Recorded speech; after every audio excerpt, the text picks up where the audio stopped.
यहोवा परमेश्वर कहता है, दुनिया के सारे जीव जंतु और जानवर मेरे ही हैं। हमारे सेनाओं का परमेश्वर यह भी कहता है, चांदी मेरी है और सोना भी मेरा है। दुनिया का हर चीज़ परमेश्वर का है। हम तो सिर्फ परमेश्वर को सेवा करके ही खुश कर सकते हैं। उनकी आज्ञाओं को मानकर परमेश्वर को हम खुश कर सकते हैं।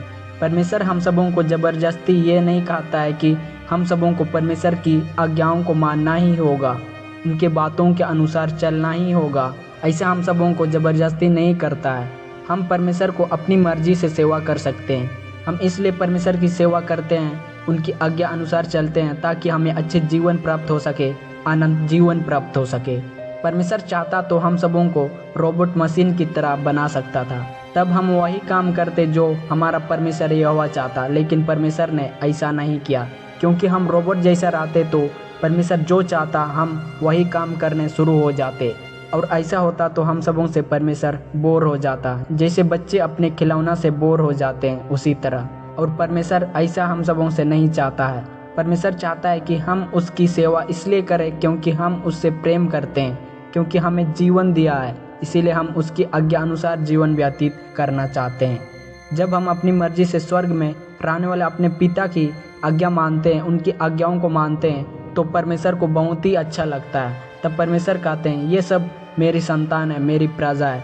जैसे हम कुछ अच्छा काम करते हैं और हमारे परिवार, मम्मी पापा गर्व से बोलते हैं, ये मेरा बेटा है, मेरी बेटी है। बाइबल वचन नीति अध्याय 10:1 में लिखा है, समझदार बेटे से उसका पिता खुश होता है, लेकिन बेवकूफ़ बेटे से माँ उदास रहती है।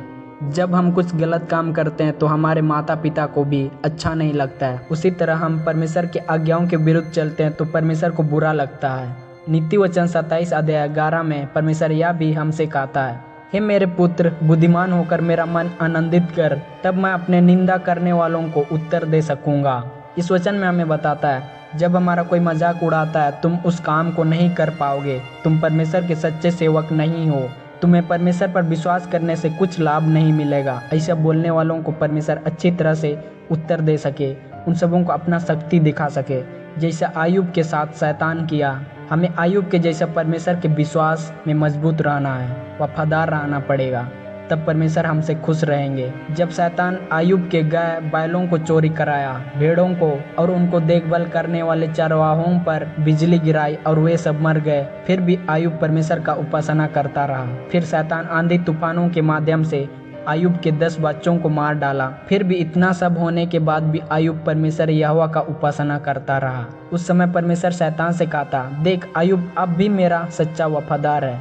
और शैतान उससे अपने ऊपर चोट पहुंचाने का अनुमति लेता है, और शैतान आयुब के शरीर में बड़े बड़े फोड़ों से भर देता है। उनमें से इतनी बदबू आती थी कि उसके पास कोई नहीं जाता था। इतनी ही नहीं, आयुब की पत्नी ने उससे कहा, परमेश्वर को बुरा भला कहा और मर जा। शैतान ने आयुब को बहुत तड़पाया, उससे बहुत तकलीफें दी, मगर फिर भी आयुब यहोवा का वफादार रहा और उसका उपासना करता रहा।